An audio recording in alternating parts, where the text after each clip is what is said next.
आता मराठा समाजाशी चर्चा करून 29 ऑगस्टला मुंबईला सगळ्यांनी जायचं ही तयारी पूर्ण चालू आहे. आज नवीनच नारा आहे सोलापूर जिल्ह्यानं दिला आहे आणि ती मला महाराष्ट्रासाठी योग्य वाटला की ज्याची नोंद निघाली त्यांनी गाडी घेऊन मुंबईकडे निघायची. कारण असं नाही अगोदर त्यांचं म्हणणं होतं आम्हाला माहीत आहे खूप खर्च येतो प्रमाणपत्र काढायचं म्हणजे. आता एक आंदोलन सुरू झालं आणि मराठा समाज ओबीसीत निघाला तर खर्च पण कमी झाला. आपल्या लेकरा बाळाचं कल्याण होतं. तर ज्याची नोंद निघाली त्याच्या लेकराचं कल्याण झालं. पण आता आपले दुसरे मराठा समाजाच्या आरक्षणात राहिलेले लेकरं पण आपलेच आहेत. त्यांच्यासाठी नोंद निघाल्या माणसांनी सुद्धा गाडी घेऊन जायचं. एका नोंदवाल्यांनी एक गाडी घेऊन जायचं. आणि दुसरा एक नारा आहे एक घर एक गाडी. एक घर एक गाडी हाही नारा सोलापूरनं ठरवला आहे. कौतुक करावं सोलापूर जिल्ह्यात. हे सकाळी 10 वाजल्यापासून मी उभा आहे. आणखीनही गर्दी हटायला तयार नाही. आणि मीडियासमोर बोलणं बाबा सोपं आहे.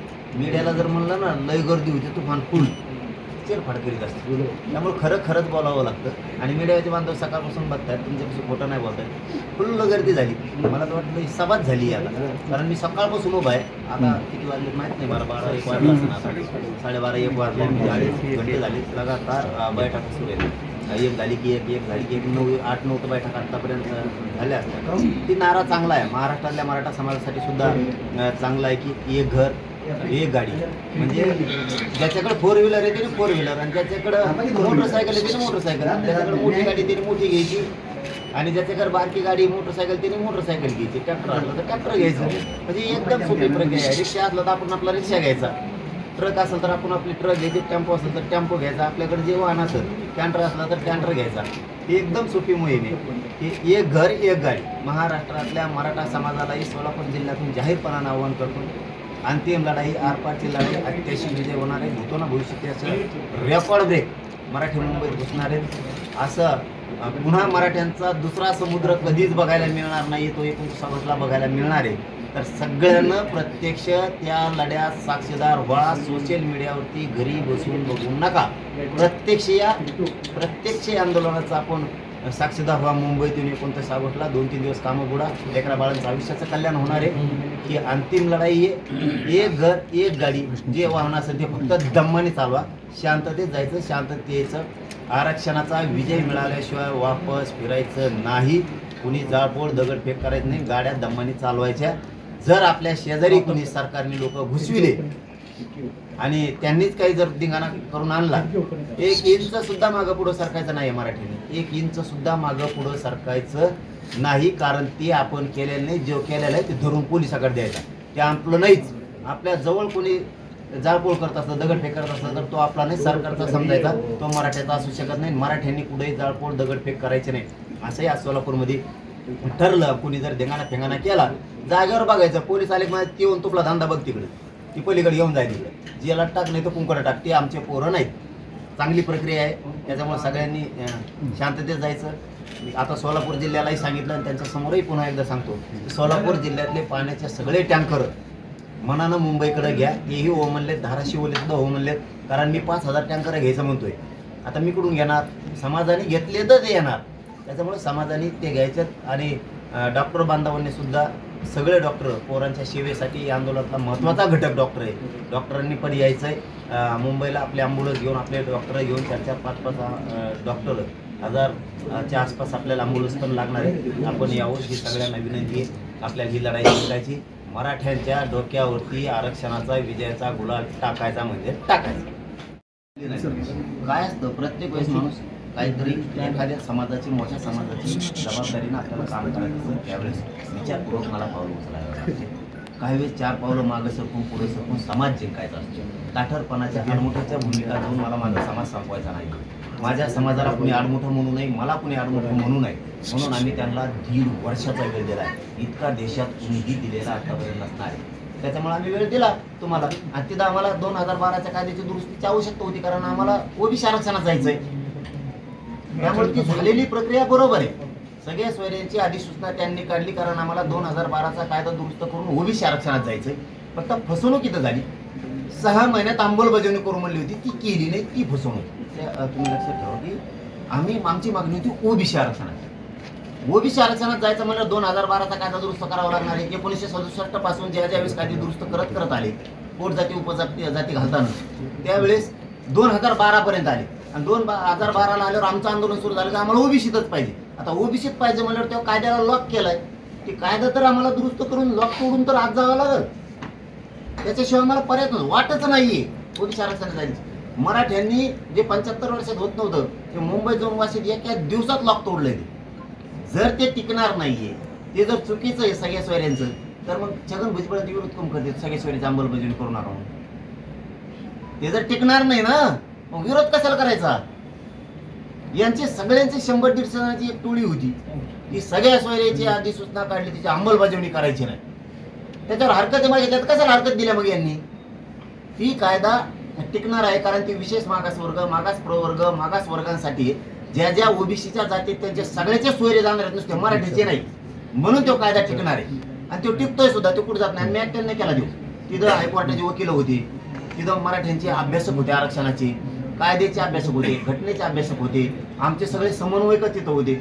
सगळ्यांनी ठरवलं हे बरोबर आहे का. आणि त्याच वेळेस मी 3:30-4 वाजता पाठ जाऊन सांगितलं की ओके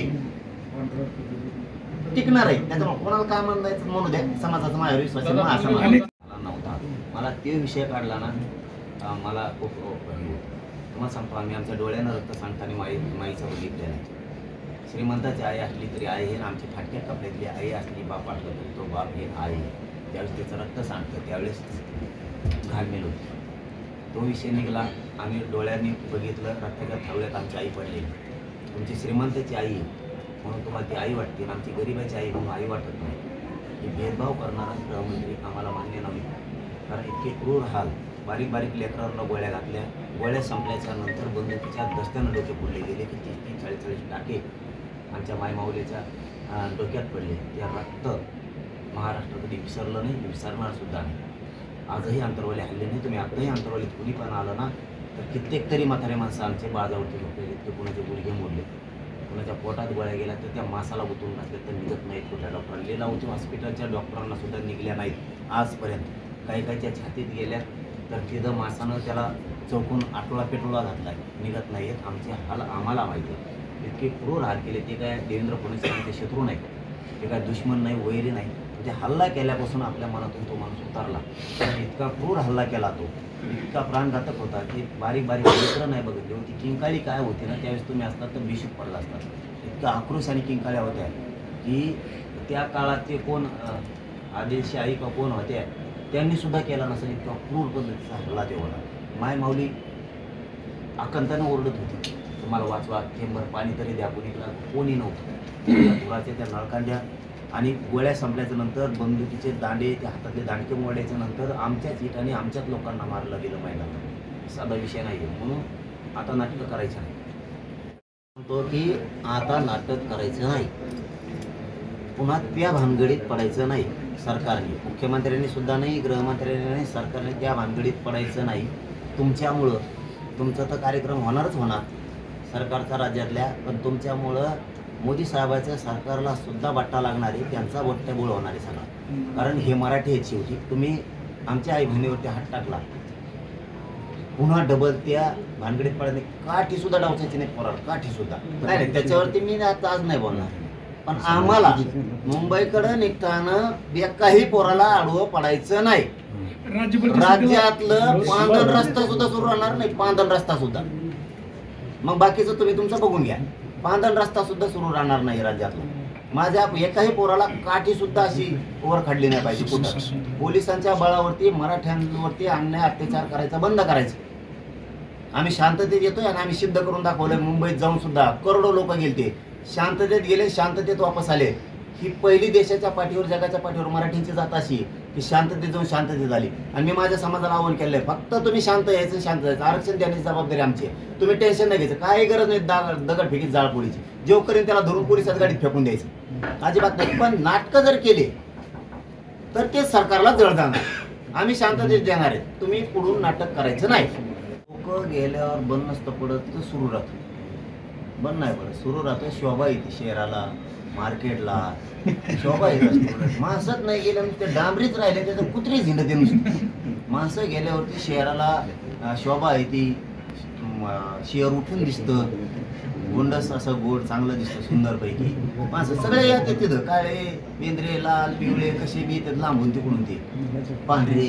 आम्ही काय आमच्याच मुळे आम्हाला रोग आला काय जायला मुंबईत कमून येऊन द्यायचं. आम्ही काय वाईट करतो का? आमची मुंबई आमचं राज्य आहे, न्यायासाठी तिथं चाललो, आमची राजधानी आहे. आम्ही फक्त न्यायासाठी चाललो, आम्हाला काय येऊन द्यायचं नाही का? आम्हाला बघायचं आहे मुंबई कशी असते, मंत्री कसा झोपवतो, कोणत्या गादीत असतो, कुठं काय करतोय काय नाही, बंगला कसा आहे, मंत्रालय कसं आहे, तिथली रेल्वे कशा पळत, इमान खालून पळतो वरून पळतो. आम्ही बघितलं नाही पाहिजे का बाबा? बघून ना आमची मुंबईतली किती सुधारणा झाली जगाच्या पाठीवर आमच्या मुंबईची.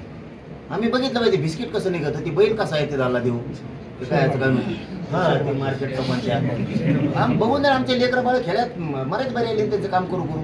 एखाद बार आपलं किती उच्च दर्जाचं शेअर झालंय जगाच्या पाठीवरती. बघितलं पाहिजे, पोरांना बघायला न्याय देण्याची ती एक भूमी आहे. आम्ही न्याय घेणार आहेत मुंबईचा. राजकारण हा भाग वेगळा आहे आणि समाजाच्या लेकरांच्या अस्तित्वाचा विषय हा वेगळा आहे. त्याच्यामुळे सगळ्यांनाच आव्हान आहे, सगळ्याच पक्षातल्या मराठ्यांना, की तुम्ही मुंबईला चला, लेकरा बाळाचं वाटोळं करू नका. तुमचे लेकरच तुम्हाला एक दिवस शापशिवाय देते, माझा शब्द लक्षात ठेवा. कारण पोरं तुम्हाला विचारणार आहे, बाबा तुम्ही सत्तेत होता, माझ्या भविष्याचा प्रश्न होता, माझ्या शिक्षणात नोकरीचा प्रश्न होता, तुम्ही मुंबईला गेला नाही, आमचं वाटोळं केलं. त्याच्यामुळं विरोधी पक्ष असो किंवा सत्ताधारी असो, सगळ्याच मराठ्यांना आरक्षणाची गरज आहे. शापशिवाय लेकरांच्या खाऊ नका, लेकरा बाळांना आयुष्यातून मोठं करण्याच्या मागं लागा. त्यासाठी सगळेची सगळे.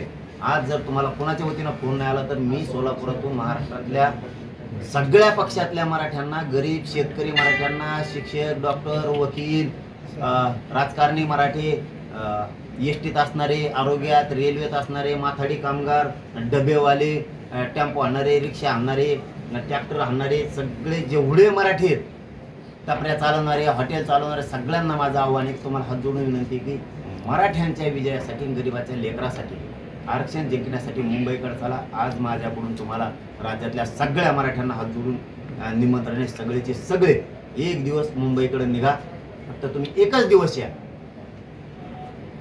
मराठ्यांना आरक्षण मिळवून देण्याची जबाबदारी आमची नाही. मी निमंत्रणाचे दादा वाट नाही बघत कधी. मी माझ्यावर माझा आत्मविश्वास आहे लढण्यावरती, आणि माझ्या समाजावरती मला आत्मविश्वास आहे की आम्ही लढाई जिंकतो. जो माणूस ठरून आंदोलन करतो ते कधीच यशस्वी होत नाही. आपल्याला आपली कुवत माहीत पाहिजे, आपण किती पाण्यात येत हे आपल्याला माहीत पाहिजे. आपला समाजावरती आपला आत्मविश्वास आहे. माझा समाज येतो आणि आम्ही लढाई जिंकतो. 75 वर्षातली न जिंकणारी लढाई मराठीने एका वर्षात जिंकवली. 58 लाख नोंदीमध्ये 3.25 करोडपेक्षा जास्त मराठी आरक्षणात गेले. आत्मविश्वासाच्या जोरावरती. तू माझ्याकडे येतो का, मला भेटतो का, मग अंधारातून सांगतो का, असला धंदा नाही. एक बी फोन नाही आपला त्यांना, एक पाठ भेटायला येतो का. सरकार जर आलं सिस्टमॅटिक तुम्हाला चर्चेला तर मंत्री येतात. 27 ऑगस्टच्या आत सगळी अंमलबजावणी केली तर एकदा अंतरवाली सोडी का मंत्री नाही, काही नाही ना काही नाही. मी विचारित नसतो मग मुंबईत जात असेल, पोरं माझ्या आधी 2-4 दिवस जाणार आहेत मुंबईत.